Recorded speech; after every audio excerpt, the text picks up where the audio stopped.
ನಮಸ್ಕಾರ ವೀಕ್ಷಕರೇ, welcome to Radha's kitchen. ಇವತ್ತು ನಾನು ಬದನೆಕಾಯಿ ಚಟ್ನಿ ಮಾಡ್ತಾ ಇದ್ದೀನಿ. ಬಹಳ ಬೇಗ ಆಗುವಂಥ ರೆಸಿಪಿ. ಮುದ್ದೆಗೆ, ಬಿಸಿ ಬಿಸಿ ಮುದ್ದೆಗೆ ತುಂಬ ಚೆನ್ನಾಗಿರುತ್ತೆ. ಬನ್ನಿ, ಅದಕ್ಕೇನೇನು ಬೇಕು, ಸಾಮಗ್ರಿ ಬೇಕು ಅಂತ ನೋಡೋಣ. ನೋಡಿ, ನಾನು ಇದಕ್ಕೆ ಒಂದು ಉಂಡೆ ಬೆಳ್ಳುಳ್ಳಿ ತೊಗೊಂಡಿದ್ದೀನಿ, ಸ್ವಲ್ಪ ಉಪ್ಪು ತೊಗೊಂಡಿದ್ದೀನಿ, ನೋಡಿ 1.5 ಸ್ಪೂನ್ ಅಷ್ಟು ಜೀರಿಗೆ ತೊಗೊಂಡಿದ್ದೀನಿ, ಒಂದು ಸ್ವಲ್ಪ ಹುಣಸೆಹಣ್ಣು ತೊಗೊಂಡಿದ್ದೀನಿ, ಸುಟ್ಕೊಂಡಿರೋಂಥ ಈರುಳ್ಳಿ ತೊಗೊಂಡಿದ್ದೀನಿ, ಒಂದು ಸ್ವಲ್ಪ ಕೊತ್ತಂಬರಿ ಸೊಪ್ಪು ತೊಗೊಂಡಿದ್ದೀನಿ, ನೋಡಿ ಸುಟ್ಕೊಂಡಿರೋಂತಹ ದೊಡ್ಡದೊಂದು ಬದನೆಕಾಯಿ ತೊಗೊಂಡಿದ್ದೀನಿ, ಮತ್ತೆ ಒಣಮೆಣಸಿನ್ಕಾಯಿನೂ ಸುಟ್ಕೊಂಡಿದ್ದೀನಿ. ಇದನ್ನೇನು ಹುರ್ಕೊಂಡಿಲ್ಲ, ಅದನ್ನು ಸ್ಟವ್ ಮೇಲೆ ಇಟ್ಕೊಂಡು ಸುಟ್ಕೊಂಡಿದ್ದೀನಿ. ನಾನು ಒಂದು 7-8 ತೊಗೊಂಡಿದ್ದೀನಿ. ನಿಮ್ಮ ಖಾರಕ್ಕೆ ಎಷ್ಟು ಬೇಕೋ ಅಷ್ಟು ತೊಗೊಳ್ಳಿ. ಬನ್ನಿ, ಇದನ್ನು ಹೇಗೆ ಮಾಡೋದು ಅಂತ ನೋಡೋಣ. ನೋಡಿ, ಮಿಕ್ಸಿ ಜಾರ್ಗೆ ನಾನು ಮೊದಲು ಹಸಿಮೆಣಸಿನ್ಕಾಯಿ, ಒಣಮೆಣಸಿನ್ಕಾಯಿ ಹಾಕ್ಕೊತಾ ಇದ್ದೀನಿ, ಮತ್ತೆ ಬೆಳ್ಳುಳ್ಳಿ ಹಾಕ್ಕೊತಾ ಇದ್ದೀನಿ.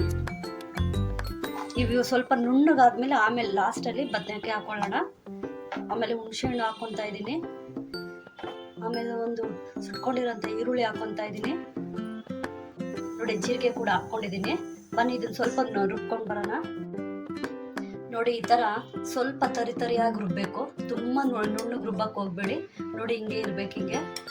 ಇವಾಗ ಬೇಯಿಸಿಕೊಂಡಿರೋಂಥ ಬದನೆಕಾಯಿ ಕೂಡ ಇದಕ್ಕೆ ಹಾಕ್ಕೊತಾ ಇದ್ದೀನಿ. ನೋಡಿ, ಬದನೆಕಾಯಿ ಕೂಡ ಹಾಕ್ಕೊಂಡಿದ್ದೀನಿ.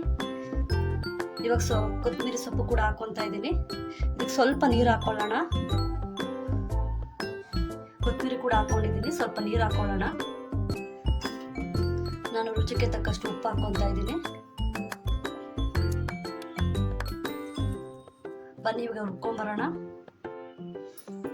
ನೋಡಿ ವೀಕ್ಷಕರೇ, ಇವಾಗ ಬದನೆಕಾಯಿ ಚಟ್ನಿ ರೆಡಿ ಆಗಿದೆ. ನೋಡಿ ಎಷ್ಟು ಚೆನ್ನಾಗಿ ಕಾಣಿಸ್ತಾ ಇದೆ. ಇವಾಗ ಇದಕ್ಕೆ ಬಿಸಿ ಬಿಸಿ ಮುದ್ದೆ ಮಾಡ್ಕೊಂಡು ತಿಂದರೆ ತುಂಬ ಚೆನ್ನಾಗಿರುತ್ತೆ.